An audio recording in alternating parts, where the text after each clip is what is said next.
Welcome to Real Estate All-Stars Radio, brought to you by LPT Realty. I'm your host, Matthew Hodge, and each week we bring you the top local agents helping you buy, sell, and invest in our local real estate market. So let me introduce you to who's on the show today. We have Matt Miller. Hey, Matt, welcome to the show. Hi, glad to be here. Yeah, thank you. And we have Phan. What's going on in Orlando? All right, and then we have Miriam. Hi, glad to be here. Awesome, cool. Okay, so real quick, let me go around the room and introduce everybody and get to know a little bit about you. So, Matt, how long have you been in the business? I've been in the business 2 years, previously about 25 years in banking. So I bring a lot of extra experience from that financial world into real estate, and I'm looking forward to today's show. Okay, awesome. Is there any particular area that you work in? I focus anywhere really from downtown Orlando to the beaches. I focus heavily in Volusia County and then into Lake Mary, Sanford, Longwood area. Okay, great. Awesome. Okay, and Ty, tell me a little bit about yourself. Yeah, Phan. I've been in the biz for about 13 years, really. 3 years in the actual realtor role, but I used to flip homes back in Dallas, Texas for about 10 years. Not sure if you hear my country accent or not, but about 10 years, yeah, also. No, yeah, about 10 years. Okay, awesome. Cool. Well, welcome to the show, man. Thanks, man. Any particular area that you work in here in Central Florida? Or? Mostly on the Winthrop Park area, but lately I've been finding myself in the Point Siena, St. Cloud, Kissimmee area, so shout out to those guys out there. Yeah, you mentioned that. Okay. And Miriam, tell us a little bit about yourself. Well, I've been on the business for the past 5 years. Originally, I'm from Morocco, so I speak Arabic and French. Oh, wow. Okay. Yeah. And I focus more on the Hunters Creek area. That's where my niche is. Okay, perfect. Hunter Creek. Yes. Okay, fantastic. And how long have you been in the business? 5 years. Okay, great. All right, so we've got a lot of experience in this room today. That's fantastic. Mm-hmm. So, one of the biggest news that we had over this last week is we had President Biden address the nation and basically say that his biggest priority domestically here in the United States was going to be battling inflation. And we know that one of the levers that, help with inflation is interest rates, right? That's one of the big levers that the Fed can pull, to kind of reduce inflation. So we've got that. We've got this 0.5 point move over the last week. How is that rippling through the markets? What are you guys seeing out there?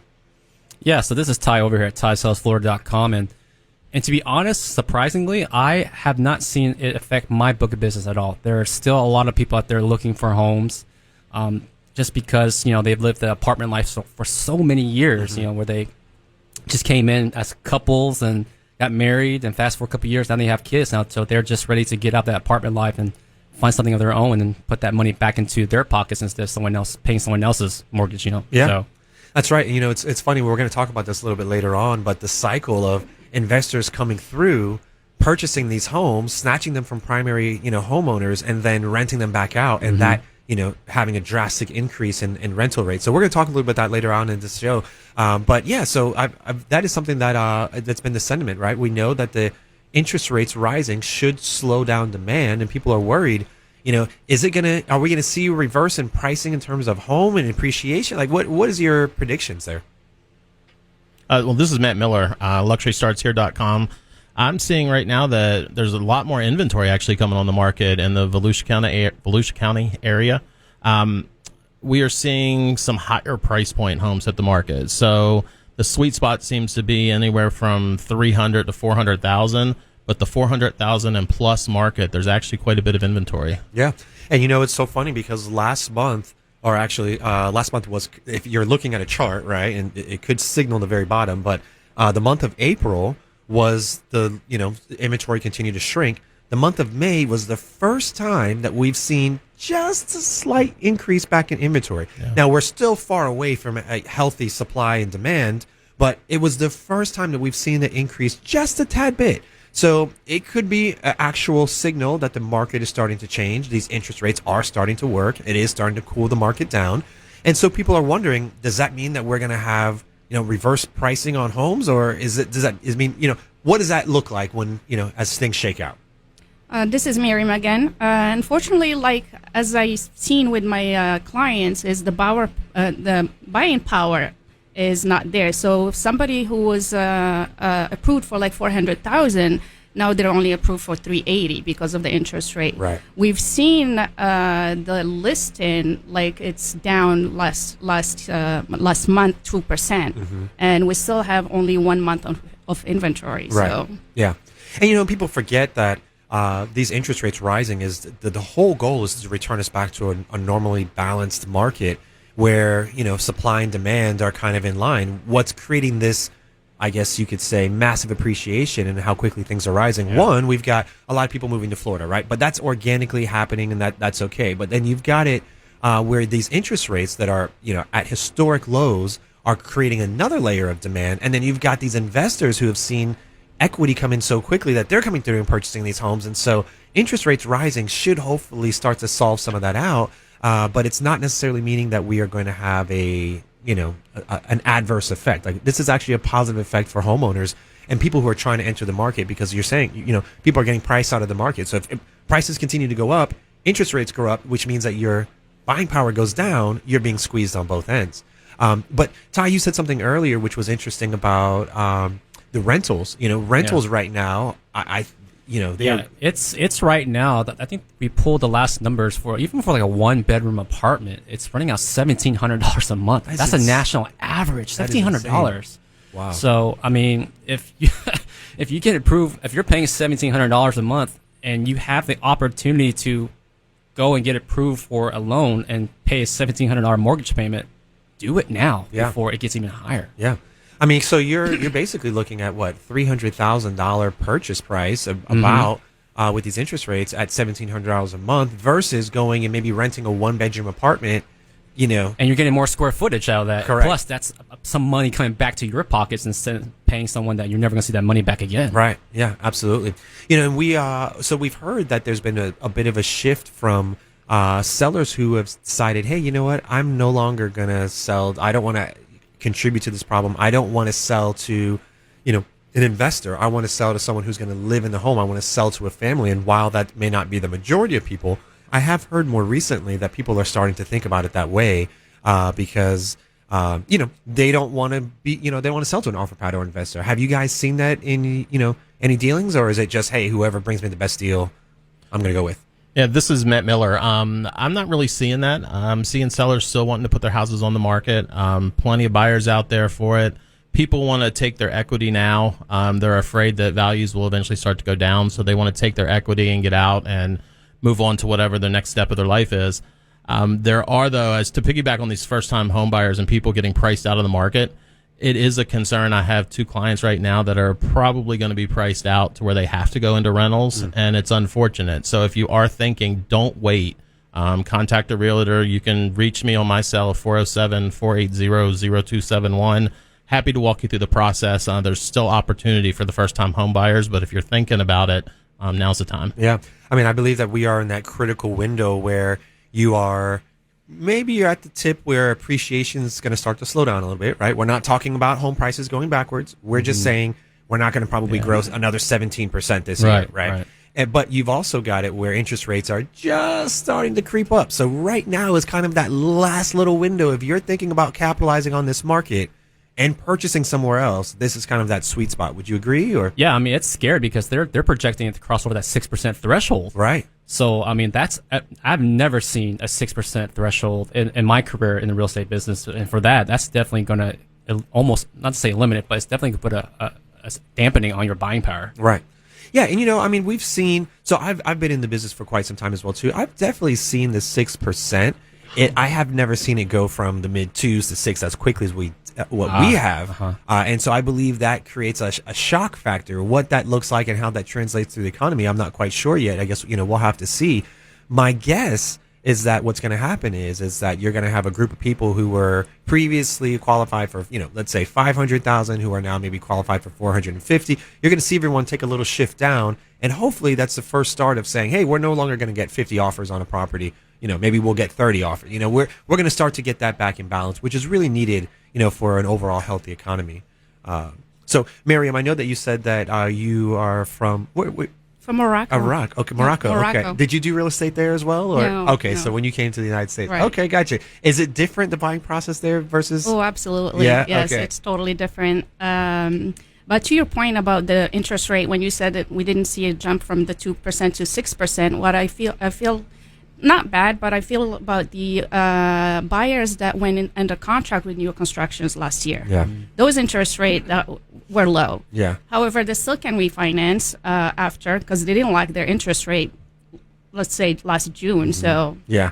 That's a good That's- point. So looks like we're gonna take a break here in just 1 second, but I'd like to talk a little bit about that so that people understand why that is happening. Why you're saying new construction who maybe purchased last year are not locked in. There's a lot of people who don't understand what that looks like. So real quick, let me just go around the room. Matt, if we want to get in contact with you, how would we reach you? Sure. Matt Miller here. Cell phone number is 407-480-0271. On the web, you can reach me at luxurystartshere.com. Okay. And Ty, if we want to reach you, how would we reach out to you? Yeah, Ty Phan with TySalesFlorida.com. Give me a call, shoot me a text at 407-734-1103. Okay. And Miriam, if we wanted to reach out to you, how would we reach out to you? Miriam Babarani, 407-670-8227, miriamrealtor@gmail.com. Okay. We'll be right back with Real Estate All-Star Radio, brought to you by LPT By Realty. LPT Realty. Okay, welcome back to Real Estate All-Star Radio, brought to you by LPT Realty. I'm your host, Matthew Hodge, and if you've been following this show over the last couple of weeks, you know that we are bringing you the top local realtors, kind of diving through what's happening in this real estate market. It's changing pretty quickly, and so we get a lot of questions, and we try to answer them each week. But one thing that before we took a break, we were talking about the new construction. We know that that's been a strategy where people have been, the market's so competitive, and so they've had to go to new construction if they have the time to wait for it to be built. But Miriam, right before the break, you said, hey, I feel bad for those people who went under contract maybe a year ago and maybe took a little bit longer because of the supply shortages and things like that. And then now they're having to deal with today's interest rates. But we're like, hey, why would that happen if I purchased a year ago? So explain to me what that means. Well, unfortunately, when they went under contract last year, the shortage of materials, they didn't have any windows or drywall or something like that. Materials were correct. So unfortunately, we've had buyers that been waiting for more than a year to close on their homes, and they cannot lock their rate. They cannot lock the rate for 12 months, unfortunately. So they went under contract with the interest rate were 2.5%, and now we're looking at almost 6%. Wow. And that may be so. Some people who were at the top of their limit in terms of, say maybe they were pre-approved for $500,000 based on their income and at a specific interest rate. Right. Now that's moved up, almost doubled. It may price them out of the home, which would be unfortunate. Right, but the good thing is that their home, they purchased it, they went under contract, let's say for $500,000. Now it's $625,000, Right, so right. they already coming in with an equity on their homes. Yeah, that's a good point. So if you have the ability to still afford it, you can immediately cash into $125,000. But if you can't, then you're walking away from that $125,000, and you just don't have a place to live. So Yes. if that is your situation, give us a call. We're going to walk you through on how you can get out of that, or what you can do to still maybe purchase a home. But one other thing that I wanted to say is that why can't someone lock their interest rate? Is there a rule? What happens there? So generally, the builder wants you to say have the drywall up, or is there a certain phase of construction that? So basically, they cannot lock their rate because it's the length of the contract, Gotcha. right? Mm-hmm. They can only lock it within the 90 days or so, or otherwise, unfortunately, they're going to be charged every time. So let's say if they lock it within the 90 days and we don't close within the 90 days, there will be a daily charge for that. To hold that Correct. interest rate. Okay, Yes. I got you. Yeah. Yeah. Yeah, so that is unfortunate. Well, good. I'm happy that we have a realtor like Miriam who can walk you through what to do and how to navigate those waters if that's in your situation, or if you're looking to purchase a new construction. But I wanted to talk a little bit more about the inventory with new construction. So we know that regular resale inventory, meaning that it's a previously lived in home, that's been really tight. And generally, you would be able to go to a builder and just say, hey, I want to purchase a new home, and they would say, okay, this is the price of the home, and here you go. You sign the contract. Everybody's good. But most recently, we've had a couple of changes in the real estate market where builders are now saying, hey, we're not going to price the home until it gets to a certain stage of completion, right, which is unusual. And then you also have people that say, hey, listen, we're going to enter you into a pool of people who are interested in the home, and when we release it, you can bid on it. So that was something that people were doing to get in the resale market. People were going to new construction to get away from that, and now it's happening there. So what would be your advice if someone's in that current situation? So this is Matt Miller, and I'm experiencing that right now. Actually, I have a client looking for new construction, and everything is your highest and best offer by a certain date. Wow. And that's with some of your base model builders. Some of the higher end builders are doing it. It's pretty much across the board what I'm seeing in all the communities in Volusia County. They are going to a highest and best offer. So you can't really go in and just price your house now. And they're also doing price increases through each stage of construction. So as they build a home before it's under contract, and they may get to the middle of the building or phase 2, they're going to do a price increase based on the market. So people don't have that large amount of equity when they go in. It's going to be priced accordingly. Yeah. And, it's funny because for a little while, we were helping our investors who, are, they're going to be turning over their portfolios. So maybe they're selling some and they're purchasing some new homes. And that was one of the things I know a few of them were doing. It was like, hey, we go into new construction, and by the time the home is built, we have $50,000-$60,000 in equity in it, and they're not going to sell it right away. Their goal is to rent it out, and but that's been, I guess, kind of eliminated, right? That's not a strategy that can. Yeah. I mean, and right now, if you want that shiny new home and it's almost done construction, you can find some really good deals out there. You're just going to have to put in your best offer and maybe plan on bringing some extra cash to the table. Yeah. Are there any particular builders that you like to work with the most, or? The most common one that has a lot of inventory and is going up everywhere is D.R. Horton. Yeah. So D.R. Horton, Starlight, and Meritage are big in Volusia County. Pretty much all the neighborhoods are a combination of those 3 builders, and that's the most common. And then you would have ICI Homes after that. Yeah, I got to get someone from D.R. Horton on here. I've worked a lot with that builder, and I like their construction because they're all block construction, which is pretty unusual for Florida, especially on a second-story home. So definitely got to get them on here so we can talk a little bit about that. But anyway, so back to the resale market. We've got this interest rate shifting upwards. We've got inventory starting to loosen up just a little bit. Do you think that as we enter into the summer, which will be our busiest period, do you think that inventory pulls back down, or do you still think that we're at the tipping point of inventory starting to move? I know no one has a crystal ball, but I got to get everyone's. I'm going to record it and tell you whether you're right or wrong. But let me get you a recommendation. Let me start with you, Matt. What do you think? Yeah, this is Matt Miller. I think inventory and prices are still going up. Yeah. So I think we're still going to see a shortage of inventory, I should say, and prices still increase at least to the end of this year or through the end of summer. Okay. So a lot of people like to be, if they're going to relocate, they like to be in their spot before school starts in the fall. So maybe we see a change then, but until September, I say prices are still going to continue to increase. Okay. All right. So I want everyone listening to mark this date down. Mark this date down. It's on you, Matt. Right? Yeah. Okay. So Ty, what's your prediction? No, I'm along the exact same with Matt Miller. It's just hard to. There's just not enough inventory to support the theory that things are going to calm down. There's just not. With interest rates constantly going up, the lack of inventory, I don't see this foreseeing a major drop anytime soon. Okay. All right. So inventory stays the same, up or down? What? Inventory is going to stay consistent. Consistent. Okay. So we're going to stay low. Yeah. And then demand stays high. Yep. All right. I got you marked down. We're gonna follow up at the end of the summer and see where you land. Miriam, what do you think? So I think we're gonna have more inventory. We're still gonna see multiple offers, but we're not gonna see like 20, 50 multiple offers in one house. But we're still gonna see some. Talking about prices, I believe it's still gonna go up. Okay. So pricing going up still, but inventory also getting a little more healthy. Correct. Okay? All right. So we got everyone's predictions here.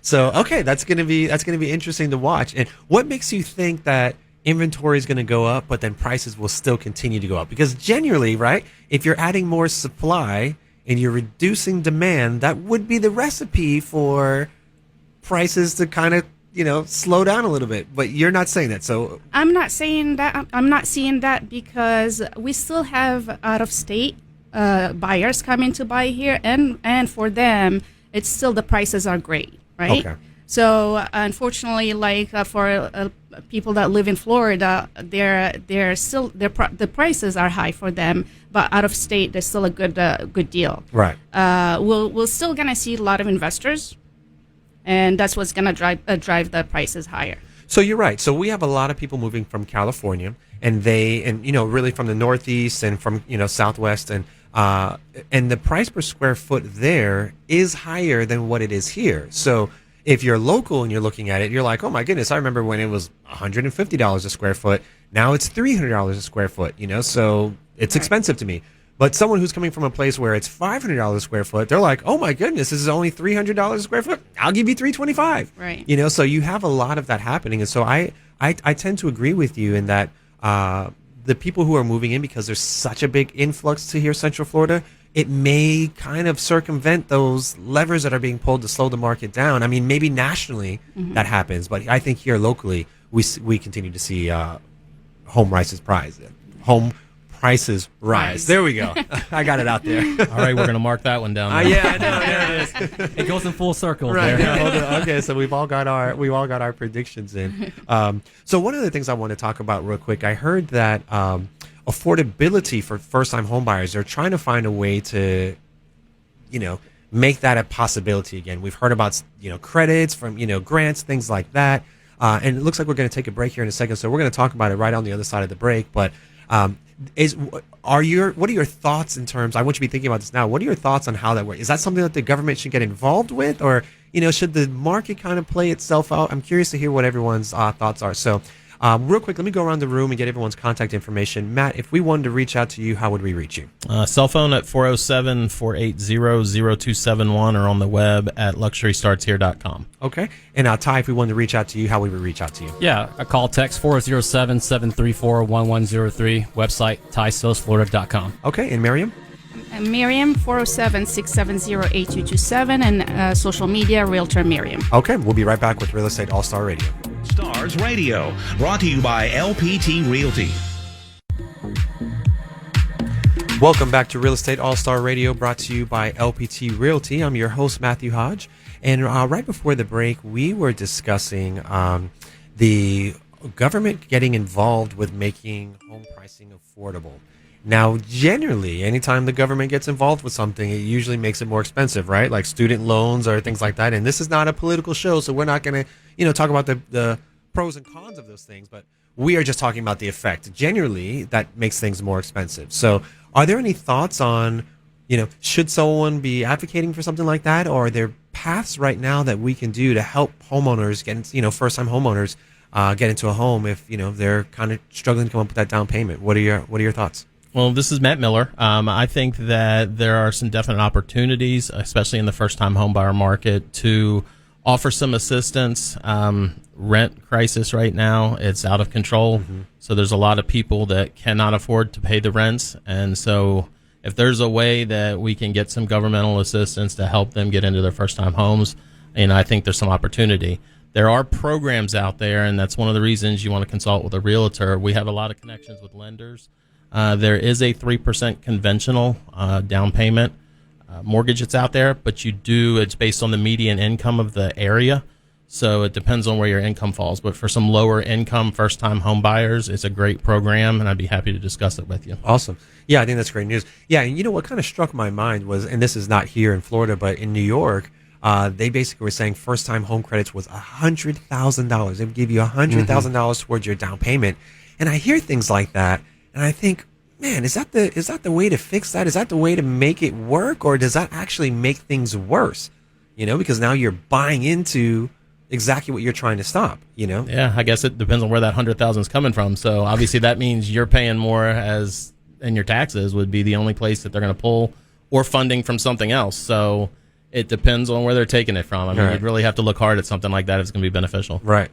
Yeah. No, I agree with you, and I don't know where it comes from. I think that we would like to know, but do we really know? Well, that's a whole other discussion. But okay, so aside from that, Miriam, I know that you've got some market stats here for the Orlando market, and can you just walk us through what that is, and maybe explain what are some of the things that we're looking at to make sense of what's happening in the market? Absolutely. This is Miriam again, and as of last month, active listing were 14%, so up. So that tells you there is more inventory coming up, right? And for the average sale price, it went also up by 4% from last month. So if you are a seller, it is still a good time to preserve your equity. Call me at 407-670-8227, and let's discuss your goals. When it comes to the new listings, they are down by 2%.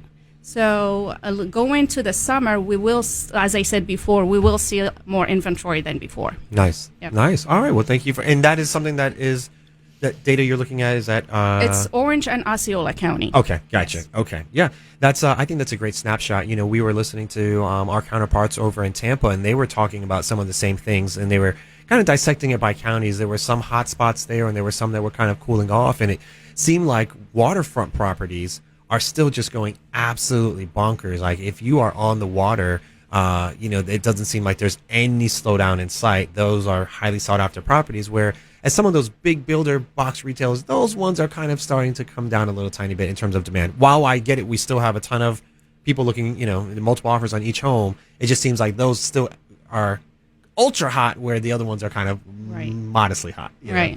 Right. That's great. So with that being said, I would like to talk about how are we valuing properties now. So we've heard that there's, you see numbers like this from the appraiser lens. You look at something like an automated value report, and that can come from a ton of different places. Most popular, probably Zillow. How does those things line up for you? Are they still in line? Do you feel like the Zestimate is accurate? Are we utilizing that as the right tool, or what's happening there? This is Miriam. Again, I mean, Zillow is not a really good estimate. So if you are looking to price your home, get with one of us. This is Miriam at 407-670-8227. Basically, when we're pricing a home, is you're looking at not only what was sold in the neighborhood, you're looking at the time that, so something that sold, let's say in December, it's same house, same street. It is not going to be the same price as today. Right. So you have to do a time adjustment on that home, right?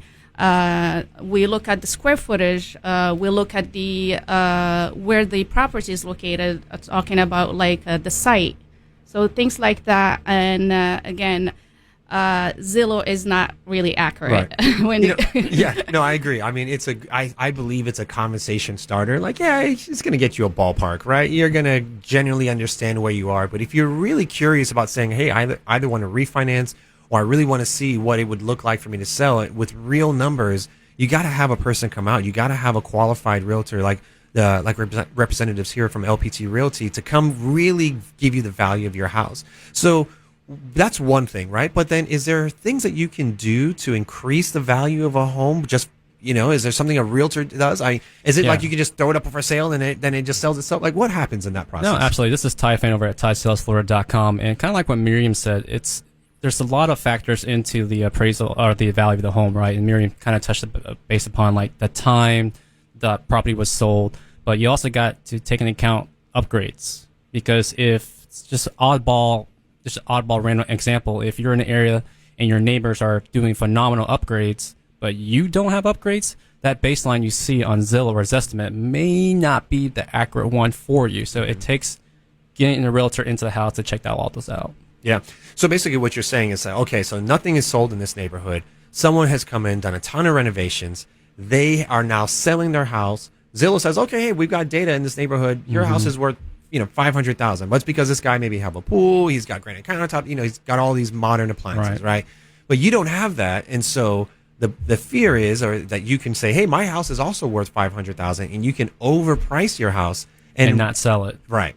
And you will lose the offer every single time. Right. Yeah. And people are saying, well, hey, if I doesn't sell at that price, I just lower it. How does that hurt someone? Yeah, so you always want to have an attractive offer within the first week of listing the home, because you have to keep in mind that as your home goes without sold, as the ticker counts, how many days you go by, the buyer's going to be wondering why. Why hasn't it sold? What's the problem? Was there a problem with inspection? Was there a problem with appraisal? So listing your home the correct way within the first week is crucial.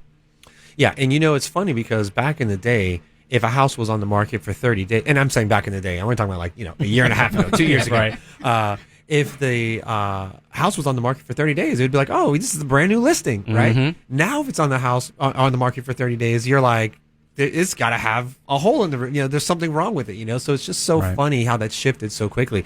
So time on market, what is time on market right now? What's the average are you seeing? When I pulled the report from Stellar MLS, it's looking at 16 days, is what I remember correctly. So average time of being on the market is 16 days.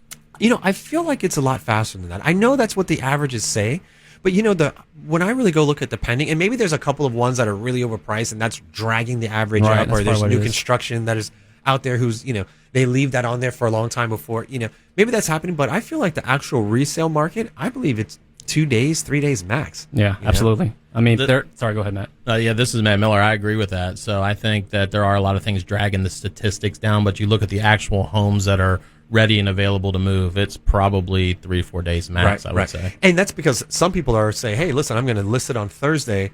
I'm going to have everybody come through the weekend, and then I'm going to select the highest offer from that process. Right. They may have even gotten the first offer on the very first day, but they are just, wanting to Maximize what they get. Right. Yeah, and I'm even seeing people start on a Monday and on a Thursday, where the seller is deciding to factor on a Thursday, not even give it to the weekend too. So I mean, that's why it's crucial to have a realtor say, hey, it's time to get to work here. We need to go. We need to put an offer in right now. Right. Yeah, absolutely. And so the strategy used to be that Thursdays were the best day to list because you had that weekend traffic, and that seemed to be, from a statistical standpoint, the best way to get the highest price. Now it seems like that strategy maybe, in your case, list it on Monday, list it anytime, and you're going to get something great. The demand's just so high right now. So I mean, they can do it and they get away with it. Yeah, that's right.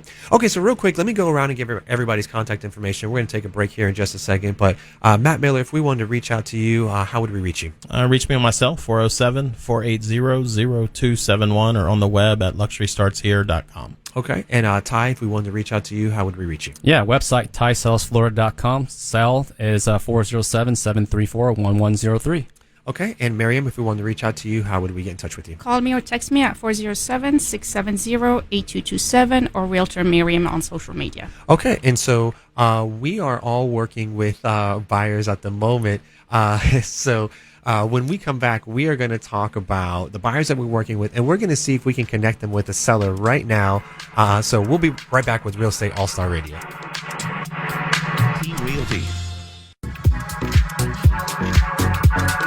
Welcome back to Real Estate All-Star Radio, brought to you by LPT Realty. I'm your host, Matthew Hodge. And right before the break, we were discussing about some of the strategies that we have with purchasing new construction and some of the incentives there. And so we know that the market has changed, where they've gone to this bidding style, even with the new construction. But Ty, you were mentioning that there's some incentives still there. So we don't just have to go and say, hey, I'm just going to throw all my money at something. Right. There's still a way to get good deals. So talk to us about what you were saying with new construction and some of those incentives that you've got there. Yeah, so we're talking about how the inventory we have right now is low, and with the rise in interest rates, it's hard because buyers have to compensate, save up for closing costs and down payments, things like that. So this is why it's a great chance to get with a realtor, because a realtor will have the connection with new builders, and they will know all the type of programs that they're offering for these buyers and they understand that are on a kind of money restraint. Right. So some builders are offering $4,500 towards closing costs if you use their preferred vendor, obviously. And for some reason, if you don't get approved with their preferred vendor and you get approved with someone else, sometimes they'll match that and still offer that incentive credit. So that saves you money as far as for down payments saves money for closing costs. Yeah. And, I wanted to say something, because there are incentives that you get by going with the preferred lender. However, what people don't realize is you only have to apply with that lender. You don't necessarily have to close with them to get that credit. And that's a little bit of a gap knowledge in the industry, because people think you have to use that. Most recently, it's changed where, hey, if that lender can't get you approved and you go with another lender, you still keep those credits. So just so that you know, if you're in this situation, you're hearing that information, there's a lot of misinformation about that. We want to just clarify that here on this show. But I know that we're all working with buyers, and we're trying to get them under contract. And each week we have sellers call in saying, hey, I'm thinking about, selling my house, or, and they're asking us to come out there and value the property. So let's see, let me go around the room real quick, and let's kind of hear about some of the buyers that you're working with. And maybe we can connect them with a seller right now, and we can create an off-market deal that would be a win-win for everybody. So Matt, I'll start with you. Who are you working with? Tell us a little bit about them. So I have a buyer. They are relocating from Texas, from the Austin area. They have just sold their home. The inspection was today, so they are going to close by I believe the 20th of May. They are actually going to they're doing a lease back, so they're going to stay in their home for a while, but they're homeless as of June 22nd. Okay. So we need to find a property that can close by June 22nd. Preferably a 4-bedroom, 3-bedroom could work. Volusia County. They really like DeLand, DeBerry, into New Smyrna, Port Orange, Edgewater. They do need a 3-car garage, so they need a place to put they do racing, so they have a race car. So they need a 3rd-car garage. And outside of that, their budget's anywhere from $400,000 to $700,000. Wow. Okay. So a big range. Yeah, that's a big range. All right. So if you are listening and your home meets that criteria, you're in that area, I'm going to give you just a second to get your phone out so you can take Matt's information. Maybe you can reach out to him and he can connect you directly with this buyer, save you some commissions, but also help them not be homeless. So Right. they're probably ready now, Matt. So what's the best way to contact you? 407-480-0271. And you can also message me on any social media at M Luxury Group. Awesome. Okay. So, Ty, I know you're working with a lot of buyers, and I know you said recently you were kind of over in that Osceola area. But tell me about some of your buyers, and maybe let's see if we can connect them with the seller. Yeah, most recently, I'm working with an amazing VA couple. So shout out to all my veterans out there. Thank you for your service. The wife is actually taking care of their newborn baby, and her husband's still in the service right now. So she's kind of sharing homes with her mother-in-law, but wants her own sense of privacy. Right, So of course. she's looking for anywhere in Kissimmee, St. Cloud, in the Point Siena, looking for a 3x2 budget with around $350 or less. Okay. All right. So if you are listening and that is you, please reach out to Ty. Ty, how would we reach out to you? What's the best way to contact you? Yeah, call, text 407-734-1103 or TySalesFlorida.com. Okay. Awesome. And Miriam, tell us a little bit about some of the buyers that you are currently working with. So I have 2 buyers that are international buyers, and they are looking for short-term rentals in Osceola, and at least 3 bedrooms, 2 bath. The price range from $350 to $450. And I also have another buyer that is doing a 1031 exchange, and that we have to go under contract within 45 days. So They're against the window. Okay. And so explain what a 1031 exchange is, just in case some of our listeners absolutely. aren't So familiar. basically, a 1031 exchange, they had their home that they sold, and so that way they don't pay taxes on the profit for the property that they just sold. So they have to go under contract with the new one within 45 days to be under contract and 180 days to close. Okay. And so just that if you're like some more information about 1031 exchanges, so you know if you're living in your primary home and you've lived there for longer than 2 years, you can sell that home and you don't pay any taxes on that. But if this is not your primary home, it's a secondary home, you'd like to sell it, then you've got that option of a 1031 exchange, which allows you to immediately put that money back into another real estate investment, and then you don't have to pay capital gains on that. Is that correct? Okay, perfect. Yes. All right, awesome. So tell us, so you said that was your second buyer. Where are they looking? That's the also in Osceola. Okay, yes, gotcha. they're short-term rentals. So Okay. 3 buyers. I also have a listing that just came out on the market. So if you are a buyer, it is sitting on 1 acre in Rockledge, a pool, 962 Gulfstream Court. Call me at 407-670-8227. It's literally like 6 minutes from Cocoa Beach. And so I saw that listing. Is what are the dimensions of the home? Bedroom size? So it's a 5 bedrooms, 4 bathrooms. It's for 4,900 square feet, sitting on 1 acres. Water view. It's on a pond. It has a pool. It's an awesome. it is beautiful. Great. And Yes. what's the price of this home? It is 1.15. 1.15 million. All right. So if you are in the market for that type of home, reach out to Miriam. She's going to Absolutely. connect you with those sellers and make the deal for you real quick. So we are all with LPT Realty, and we all came from different brokerages, and just curious as to why you came to LPT Realty. You know, what made you think that this would help you with your business or the service that you provide for your clients? Well, this is Matt Miller. The reason I chose LPT, and I've been with a couple different brokerages in my career in real estate, the opportunities that are here to better serve my clients, really. There's tools available for marketing. There's branding for my own business, so they really help me grow my own business.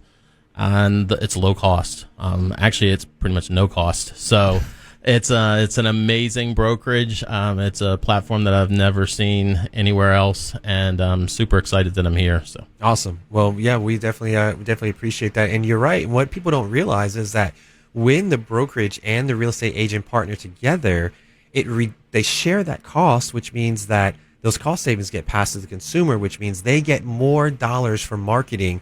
If the brokerage is not providing that for the realtor, then it's all coming from the realtor. And what we've seen is that maybe they don't quite market the property quite as much. They don't go get that best photographer. They don't do the three, because they need to save the money because it's all coming from the same pool. So I love that you've brought that up. But Ty, I know that you've been in real estate for a long time. What brought you to LPT Realty?